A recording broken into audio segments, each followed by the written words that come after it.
O Evangelho segundo São João. Naquele tempo, passou Jesus à outra banda do mar da Galileia, isto é, de Tiberíades, acompanhando uma grande multidão, porque via os milagres que fazia em favor dos que estavam enfermos. Subiu, pois, Jesus ao monte, e sentou-se ali com seus discípulos. Ora, a Páscoa, a festa dos judeus, estava próxima. Jesus, então, levantando os olhos, e vendo que vinha ter com ele uma grande multidão, disse a Filipe: Onde compraremos nós pão para dar de comer a esta gente? Dizia, porém, isto para o experimentar, pois bem sabia o que havia de fazer. Respondeu-lhe Filipe: 200 dinheiros de pão não bastam para que cada um receba um pequeno bocado. Um dos discípulos, André, irmão de Simão Pedro, disse-lhe: Está aqui um rapaz que tem 5 pães de cevada e 2 peixes. Mas que é isto para tanta gente? Jesus, porém, disse: Fazei sentar esta gente. Naquele lugar havia muito feno. Sentaram-se, pois, em número de cerca de 5.000 homens. Então Jesus tomou os pães e, tendo dado graças, distribuiu-os aos que estavam sentados, e igualmente os peixes, quanto eles queriam. Uma vez saciados, disse a seus discípulos: Recolhei os pedaços que sobejaram, para que se não percam. Recolheram-nos eles e encheram 12 cestos, com os pedaços dos 5 pães de cevada, que sobejaram aos que tinham comido.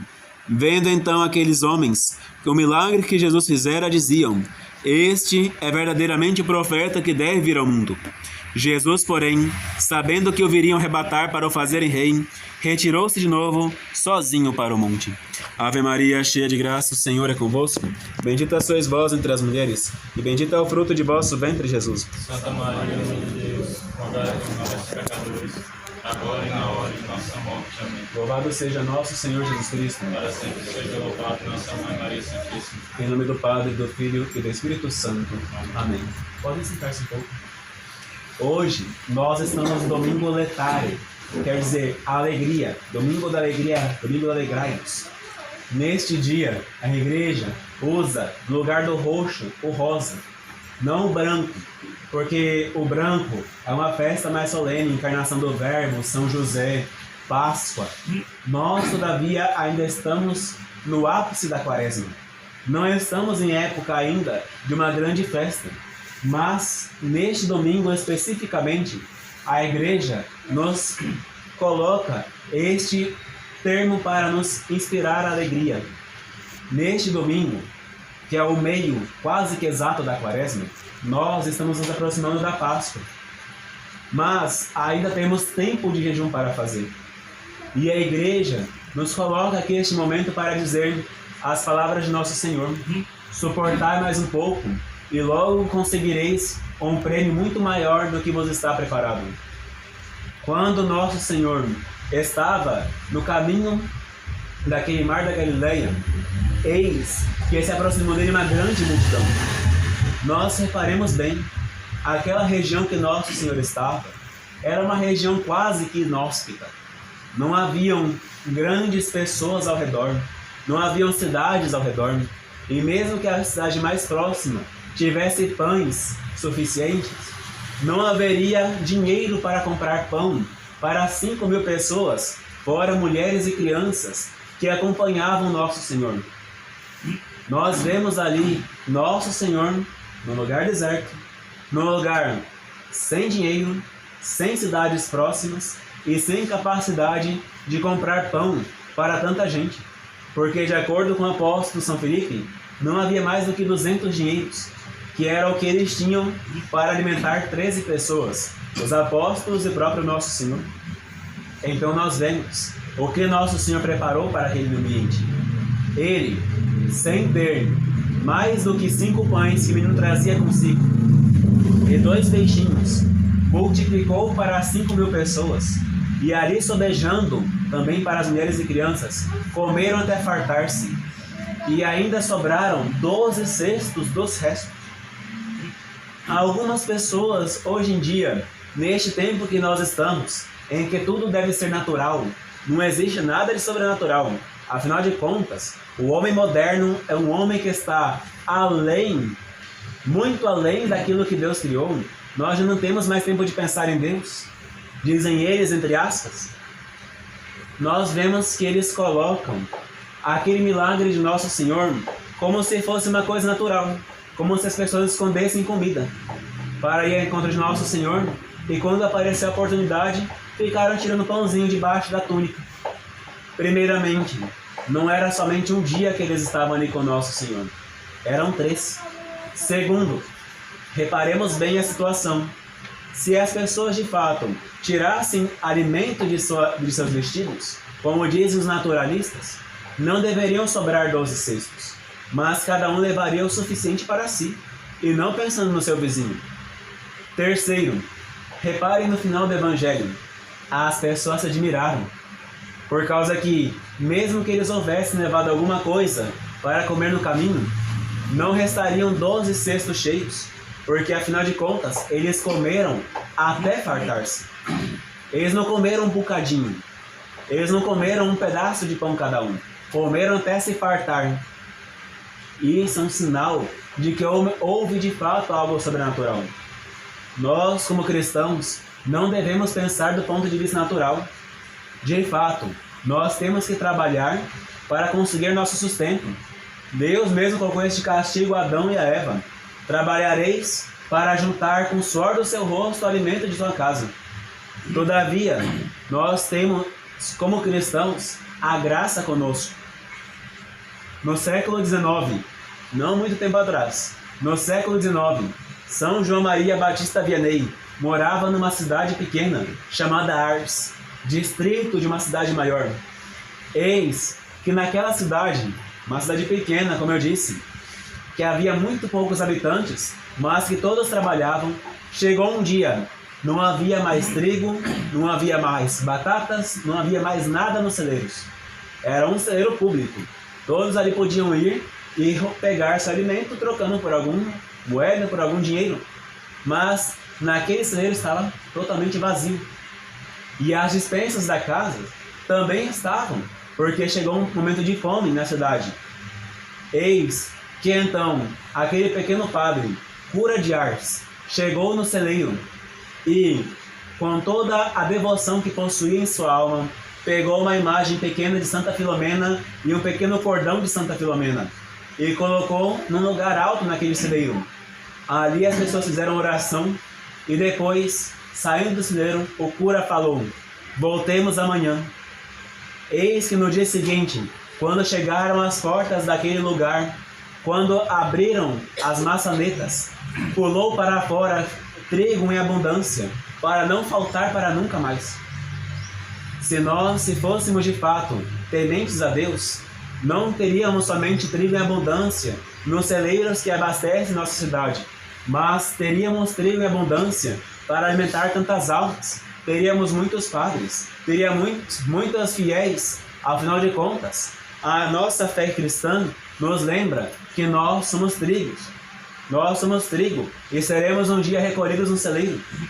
Se nós fôssemos de fato verdadeiramente bons cristãos, de oração constante, de fé viva e animada, pela caridade de nosso Senhor Jesus Cristo, nós de fato guardaríamos sempre, não somente o nosso trigo, mas faríamos com que este multiplicasse nos corações de outros fiéis.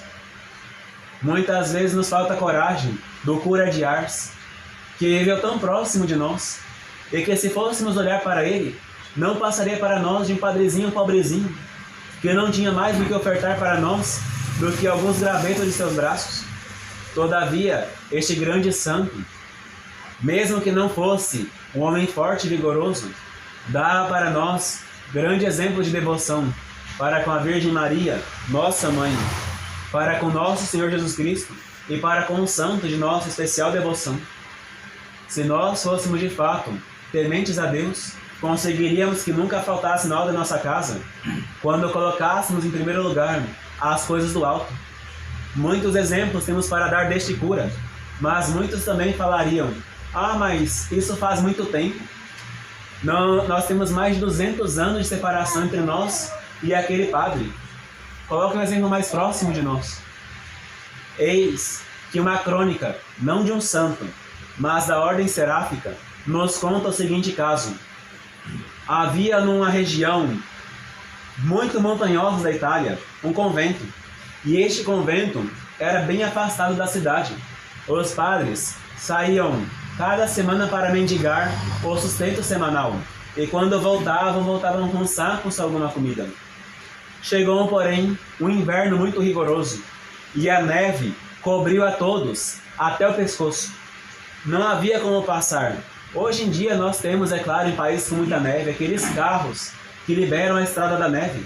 Mas, pensemos um pouco, 1955, não haviam tantos carros de neve porque ainda a indústria automobilística estava pensando mais em guerras e não tanto na necessidade básica das pessoas.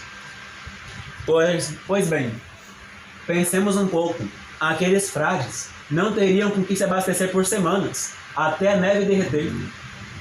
E todos ficaram então, alguns dos irmãos ficaram apavorados. Porém, esse superior falou bem assim: não desanimemos, vamos até o altar de Santo Antônio e peçamos a ele, nós que somos pobres, o pão dos pobres. E eis que ficaram em oração durante 3 dias, enquanto ainda tinham pão para cada um. Quando chegou o final do 3º dia, eis que as pessoas da cidade, armadas de paz, saíram escavando a estrada até chegar ao convento. Ninguém pediu ajuda. Os frades, é claro, tinham algumas pessoas que eram conhecidas, mas vieram toda a cidade atrás daqueles irmãos, trazendo alguma coisa para eles. Chegando às portas, falaram bem assim: irmãos, nós ficamos preocupados. Há mais de semana que não vem à nossa casa mendigar e pensamos que havia acontecido alguma coisa. Por isso, viemos com toda a pressa para ajudá-los. Pensemos um pouco, se nós tivéssemos devoção destes frades, deixássemos para trás toda a nossa preocupação, aproximássemos-nos do altar, onde nós temos em casa a imagem do Sagrado Coração de Jesus, de nossa Imaculada Mãe, a Senhora, Rainha, Maria Santíssima, nós teríamos um pouco mais de devoção com essas pessoas e elas nos viriam ao encontro na maior necessidade nossa.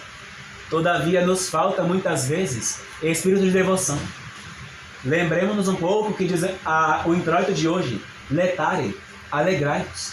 Se nós sofremos hoje, neste tempo que nós estamos, tantas controvérsias, tantas adversidades, nosso Senhor está ali por nós. Ele não nos abandona. Se Ele fez por aquelas pessoas desconhecidas a multiplicação de pães para eles se fartarem, quanto mais para nós, que somos seus amigos, nós que somos batizados no seu sangue, e que Ele olha para nós e vê a sua imagem esculpida. O que, se Ele fez a multiplicação de 7 pães mais tarde para 7.000 homens, o que mais Ele faria para nós, que muitos de nós somos seus soldados e que batalhamos pelo seu reino? Se nós temos tanta fé assim, ao ponto de nos desesperar quando nos falta alguma coisa, então não somos verdadeiramente cristãos. Nós, se somos verdadeiramente cristãos, a nossa fé, ela frutifica, porque nós não deixamos ela morta, mas fazemos com que ela cresça, multiplique-se. Lembremos-nos, somos amigos de Deus, não somos inimigos, somos amigos. Se somos amigos, Ele não vai deixar nos faltar nada daquilo que nos é necessário. Por isso eu vos repito agora, no final dessa pequena homilia, dessa pequena reflexão: alegrai-vos, eis que está próximo o tempo que vai nos encerrar a quaresma, vai encerrar-nos em pouco tempo, o tempo que nós teremos o nosso ventre saciado, não com o pão material, mas com o pão espiritual, que é nosso Senhor Jesus Cristo.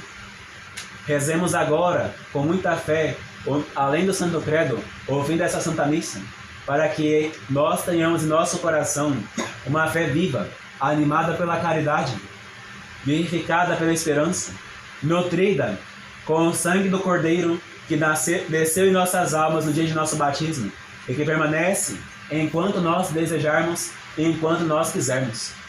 Ave Maria Puríssima. sem pecado concebido. Ave Maria, cheia de graça, o Senhor é convosco. Bendita sois vós entre as mulheres, e bendito é o fruto de vosso ventre, Jesus. Santa Maria, Mãe de Deus, rogai por nós, pecadores, agora e na hora de nossa morte. Amém.